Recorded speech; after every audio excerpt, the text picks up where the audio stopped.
ఈ నెల 29న అమిత్ షా తెలంగాణకి వస్తున్నారని బీజేపీ అధికార ప్రతినిధి రాణి రుద్రం అన్నారు. నిజామాబాద్, కరీంనగర్ జిల్లా పసుపు రైతులకు మేలు కోసం పసుపు బోర్డు ఏర్పాటు చేస్తుందన్నారు. ఎన్నికల సమయంలో ఇచ్చిన మాటకు కట్టుబడి భారత ప్రభుత్వం పసుపు బోర్డు కార్యాలయం ఏర్పాటు చేసేందుకు అమిత్ షా రాబోతున్నారన్నారు. పసుపు రైతుల కష్టాలు తీర్చేందుకు బీజేపీ కట్టుకున్న కంకణం బద్దలు చేసుకుని ముందుకు వెళుతుందన్నారు.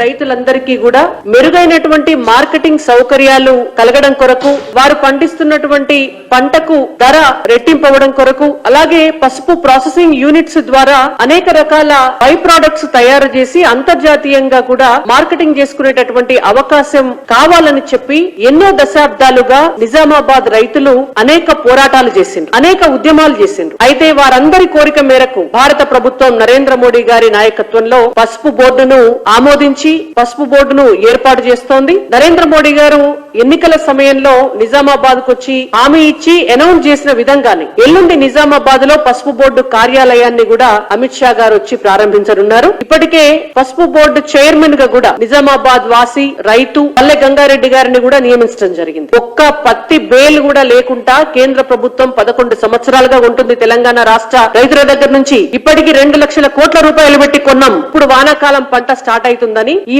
ఒక్క విడతనే రైతుల అకౌంట్ లా పైసలు వేసిండ్రు. ఎందుకు వేసిండ్రు అంటే అది కూడా స్థానిక సంస్థల ఎన్నికలు ఉన్నాయి కాబట్టికే ఓట్లు అడగనీకి పోతే రైతులు చీపురు కట్టలు పట్టుకొని ఎదురు ఎల్లగొడతారన్నటువంటి భయానికి కేవలం ఓట్ల రాజకీయాల కోసం ఒక్క విడత వేసిండ్రు. 9 రోజుల్లో 9,000 కోట్లు ఇచ్చినామని చెప్పి మీరు ప్రగల్భాలు పలుకుతున్నారు. ఒక్క రైతుకి మీరు ఎకరానికి 6,000 ఇచ్చే ఇన్ని ప్రగల్భాలు పలుకుతున్నారు. మరి మీరు బాకీ ఉన్న 21,000 రూపాయలు ఎవరిస్తారో ఇవాళ మీరు సమాధానం చెప్పాలి తెలంగాణ రైతులకు. తెలంగాణ రైతుల పక్షాన భారతీయ జనతా పార్టీగా మేము డిమాండ్ చేస్తున్నాం. బాకీ ఉన్న